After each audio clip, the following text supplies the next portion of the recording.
Oke, sekarang kita akan belajar letak titik dan bangun datar pada bidang koordinat.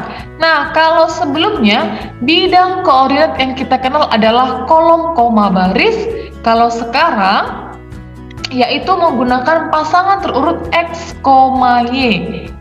Nah, jadi letak sebuah titik juga dapat digambarkan pada bidang koordinat, bukan hanya tempat atau benda saja, tetapi juga titik. Penulisan letak sebuah titik sama seperti penulisan posisi benda pada bidang koordinat. Kalau pada penulisan letak sebuah benda atau tempat, yaitu kita gunakan kolom, koma baris. Namun untuk peletakan titik atau bangun datar ini kita gunakan dengan menggunakan pasangan terurut yaitu X, Y, di mana X merupakan sumbu mendatar atau apsis. Nah, kalau pada penulisan letak tempat atau benda, sumbu mendatar itu kita katakan sebagai kolom, yaitu dari kiri ke kanan. Kalau sekarang yaitu sumbu X atau apsis. Nah, untuk sumbu tegak atau sumbu Y merupakan ordinat. Nah, oke, baik, saat ini kita mau menentukan letak titik pada bidang koordinat. Nah, tadi sudah dijelaskan bahwa penggunaan koordinat pada peletakan titik atau bangun datar yaitu dengan urutan X, Y. Sekarang kita lihat titik A.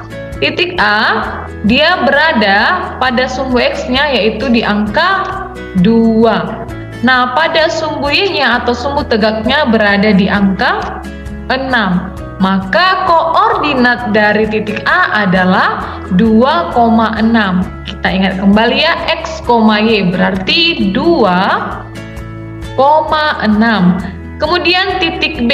Titik B pada sumbu X-nya berada di angka 5. Pada sumbu tegaknya atau sumbu Y-nya berada di angka 5. Maka koordinat titik B yaitu 5,5. Selanjutnya titik C. Perhatikan titik C pada sumbu mendatarnya atau sumbu X-nya ada di angka 4. Nah, untuk sumbu Y-nya atau sumbu tegaknya ada di angka 3. Maka koordinat dari titik C adalah negatif 4,3. Nah, selanjutnya titik D. Kita lihat pada sumbu mendatar atau sumbu X, titik D berada di angka negatif 5. Kemudian pada sumbu Y-nya atau sumbu tegaknya berada di angka 6. Maka titik D berada di koordinat negatif 5,6. Selanjutnya titik E. Titik E berada pada sumbu mendatar atau sumbu X di negatif 3. Pada sumbu tegaknya berada di negatif 3. Maka koordinat titik E adalah negatif 3, negatif 3. Selanjutnya titik F. Pada sumbu mendatar titik F berada, kita lihat lurusannya ya, di angka negatif 5. Pada sumbu tegaknya atau sumbu Y-nya berada di angka negatif 6. Maka koordinat titik F adalah di negatif 5, negatif 6. Selanjutnya titik G. Titik G pada sumbu mendatar atau sumbu X berada di angka 5. Pada sumbu Y-nya atau sumbu tegaknya berada di negatif 4. Maka koordinat titik G adalah 5, negatif 4. Titik yang terakhir yaitu titik H. Pada sumbu mendatarnya titik H berada di angka 3. Nah, untuk sumbu tegaknya atau sumbu Y-nya titik H berada di angka negatif 6. Maka koordinatnya adalah 3, negatif 6.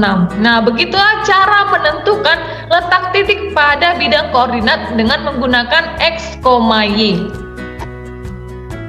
Oke, baik. Selain titik, sebuah bangun datar juga dapat digambarkan pada bidang koordinat. Untuk menggambar bangun datar pada bidang koordinat, terlebih dahulu kita harus menentukan titik-titik sudut bangun datar yang ingin kita gambar. Nah, setelah itu kita hubungkan titik-titik sudut tersebut hingga membentuk sebuah bangun datar. Oke, perhatikan contoh berikut. Diketahui koordinat titik A negatif 5,2. Oke, baik, di sini kita lihat negatif 5,2. Ingat ya, X, Y. Selanjutnya titik B di 2,2. Oke, ini dia 2,2. Selanjutnya titik C 1, negatif 3. Oke, ini titiknya. Dan D negatif 6, negatif 3. Negatif 6, negatif 3. Oke, ini dia. Nah, inilah titik-titik dari A, B, C, dan D. Selanjutnya kita menghubungkan koordinat titik A, B, C, dan D. Dan jika dihubungkan, apakah bangun datar yang terbentuk? Kita lihat. Oke, baik. Setelah kita hubungkan setiap titik A, B, C, dan D, kita bisa lihat bahwa bangun datar yang terbentuk adalah bangun datar jajar gencang. Nah, begitulah cara menggambarkan bangun datar di sebuah bidang koordinat.